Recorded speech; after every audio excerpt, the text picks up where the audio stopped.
नमस्कार दोस्तों। दोस्तों आज के इस वीडियो में मैं अपना इंडियन इमिग्रेशन आपके साथ साझा करूँगा जो कि रिसेंटली मैंने कनाडा से इंडिया ट्रैवल किया डायरेक्ट फ़्लाइट पर कैनेडियन पासपोर्ट पर। तो आगे बढ़ने से पहले मेरी आप सबसे रिक्वेस्ट है, प्लीज़ चैनल को सब्सक्राइब करके मुझे सपोर्ट करें। तो दोस्तों लास्ट टाइम मैंने ट्रैवल की थी 2019 में, तो उसमें फ़्लाइट में हमें एक फ़ॉर्म दी गई थी। इस बार हमें फ़्लाइट में कोई फ़ॉर्म नहीं दी गई। हम जब लैंड किए न्यू दिल्ली एयरपोर्ट पे, तो न्यू दिल्ली एयरपोर्ट पे लैंड करने के बाद अ, वहाँ पर एक डेस्क था, जहाँ पर हमारे बोर्डिंग पास स्टैम्प किए जा रहे थे। मुझे ऑनेस्टली उसका कोई यूज़ समझ में नहीं आया, क्योंकि वो स्टैम्प किया हुआ बोर्डिंग पास आगे जाके कहीं यूज़ हुआ ही नहीं। थोड़ी देर आगे जाने पर आपको वहाँ पर 2 सेक्शंस मिलते हैं। एक जो कि इंडियन पासपोर्ट होल्डर्स के लिए होते हैं और एक होते हैं फॉरेन पासपोर्ट होल्डर्स के लिए।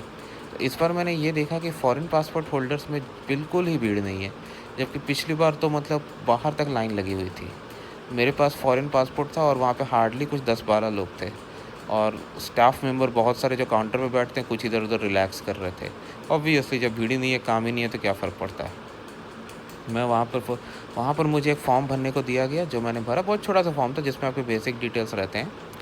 तो उन बेसिक डिटेल्स में जैसे आप कहाँ हैं, से आपका नाम वग़ैरह, कहाँ जा रहे हैं, ये सब, और उसमें एक फ़ोन नंबर होता है। तो मैंने जब वो फ़ॉर्म काउंटर पे दिया, तो उसने फ़ोन नंबर के बारे में पूछा कि ये कहाँ का नंबर है?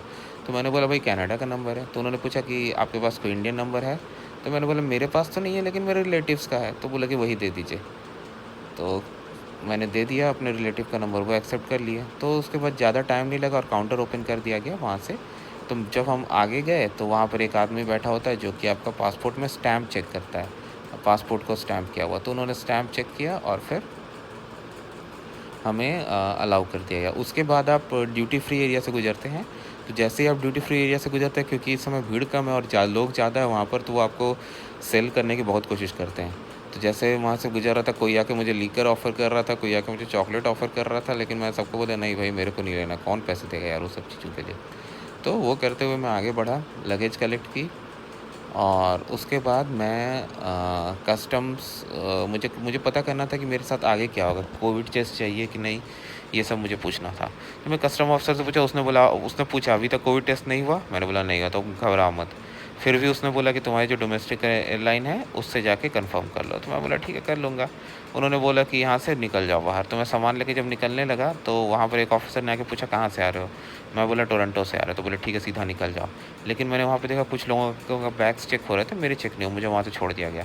फिर मैं डोमेस्टिक कनेक्शन पे गया, वहाँ पर एक ऑफ़िसर था, उसने मेरे कुछ डॉक्यूमेंट्स देखे और मुझे बोला कि देखो भाई अगर तुम अभी अंदर जाओगे, तुम्हारे फ़्लाइट में बहुत घंटे बाकी हैं, तो तुम बाहर नहीं आ पाओगे। मैं बोला ठीक है सर, कोई दिक्कत नहीं, बाहर रह के मैं क्या करूँगा, अंदर कम से कम थोड़ा इधर-उधर घूमूँगा।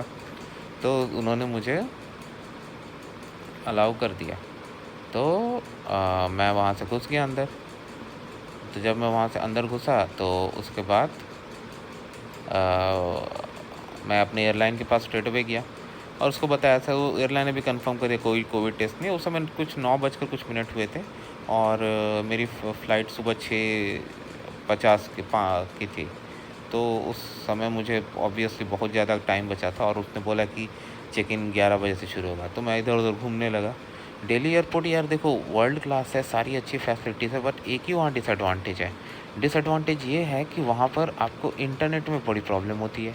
अगर आपके पास कोई इंडिया का नंबर है तब तो कोई दिक्कत नहीं है, आप उसमें, क्योंकि उसमें ओटीपी लगता है, तो जिससे आप ओटीपी मंगाकर आप कनेक्ट कर सकते हो। जीएमआर फ्री वाईफ़ाई वहाँ मिलती है। लेकिन अगर आपके पास इंडियन नंबर नहीं है तो ट्रबल है। मान लीजिए आपके पास कोई फ़ॉरेन नंबर है जो कि वहाँ कनेक्ट हो जाता है, तो भी ओटीपी आ सकती है। लेकिन मेरे साथ क्या प्रॉब्लम थी, और सिर्फ़ मैं अकेला नहीं था, वहाँ बहुत लोग थे जो इस वजह से परेशान थे और अक्सर काउंटर पे आके इसका प्रोटेस्ट कर रहे थे कि उनको, क्योंकि इंटरनेट से प्रॉब्लम हो रही थी कि उनके नंबर्स फ़ॉरेन, जैसे मेरे कैनेडियन नंबर, वहाँ पे नेटवर्क कनेक्ट ही नहीं कर रहा, तो भाई मैं ओटीपी कहाँ से आएगा? तो मैं उन लोग से बात, तो उसका सॉल्यूशन है कि काउंटर पे जाने पर उन लोग आपको एक रिसीट देंगे जिसमें कि आईडी पासवर्ड रहेगा, जिसके थ्रू टोकन नंबर कह सकते हैं आप, जिसके थ्रू आप लॉगिन कर सकते हो। तो यार प्रॉब्लम ये थी कि कोई भी, मैंने जितने बार भी वो लिया, आधा घंटा से ज़्यादा कभी चला ही नहीं। मैं हर 15-20 मिनट, आधा घंटा ऐसे मुझे बार-बार बोलना पड़ा कि भाई ये क्या हो रहा है? किसी तरह मैनेज किया मैंने वहाँ पे बिना इंटरनेट के। और ये सब करते-करते ये सब करते करते मतलब आई मीन टाइम वहाँ पे पास किया। हाँ, but facility wise Delhi airport में बहुत फैसिलिटीज़ हैं, बहुत अच्छे हैं और बहुत सारे दूसरे एयरपोर्ट से काफ़ी आगे है वो, कोई डाउट नहीं। बट हाँ, इस बार भीड़ बहुत कम दिखी।